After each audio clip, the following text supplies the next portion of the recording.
It's now time for Energy Insights, where you get an inside view and local perspectives of all the oil and gas progress going on in the Mid-Ohio Valley.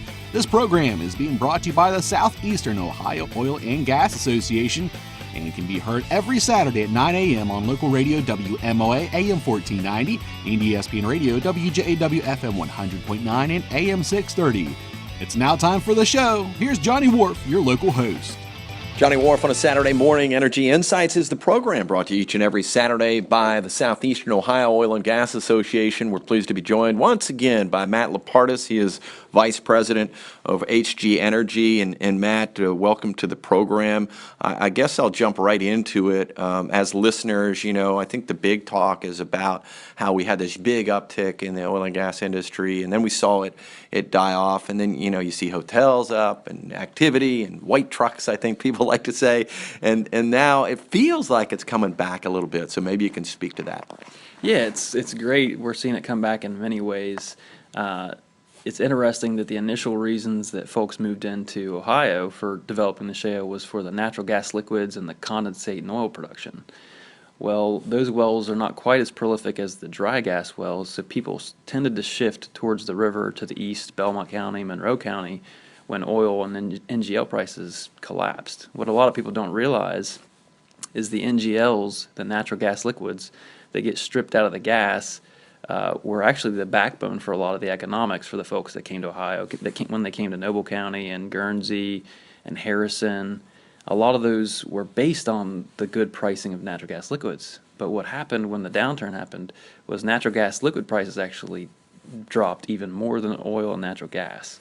So you saw this shift completely away from those areas and more to strictly the dry Utica areas, which is Belmont and Monroe. So, right. So as it pertains to stripping that NLG, talk a little bit. So that's stuff used for lighters and butane, propane, that kind of thing, right? That's correct. Yeah. So typically they strip propane, butanes, and heavier. The heavier than the butanes are called natural gasolines, so it's almost like a gasoline. So while those things are typically valuable, they got the price dropped pretty dramatically there. But with them recovering, a lot of these plants that were built to strip these liquids are now, you know, much more viable. I mean, they were there because they were initially viable, but now it's making more sense for folks to go drill these wells that have the natural gas liquids. Before, it was like, wow, we have to pay all this money to strip these liquids and the prices in the tank. But now we're actually getting an uplift for those liquids again. So it's only really recently occurred. We've seen this recovery since about August of 2017. So we'll see how it shakes out. But hopefully we could see some activity returning back to those areas we initially saw. Yeah, and I always encourage our listeners to introduce themselves if they see somebody that they don't recognize, because we are looking for that activity to come back, which means new faces out there. Yeah, and you're exactly right. I mean, there was a lot of hype around it initially. We saw the hotels, as you mentioned. We saw a lot of this activity. And I guess what I'm suggesting is we may see some of that activity come back, which is very exciting. Yeah, Matt Lupardus, our guest. He is with HG Energy, the vice president thereof, and we thank him for taking part in our program. We remind you, coming up on the 19th of April is the Suga Spring Meeting. You're invited to their 40th celebration. It'll be at the Shrine Club. Again, April 19th is the date for that. For Matt Lupardus, this is Johnny Wharf. Have a great day.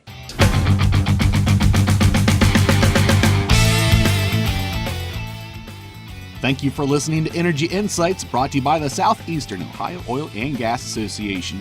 Tune in every Saturday at 9 a.m. on WMOA and ESPN radio WJAW as Johnny Wharf brings you your local and inside perspectives of the oil and gas progress going on in the Mid-Ohio Valley.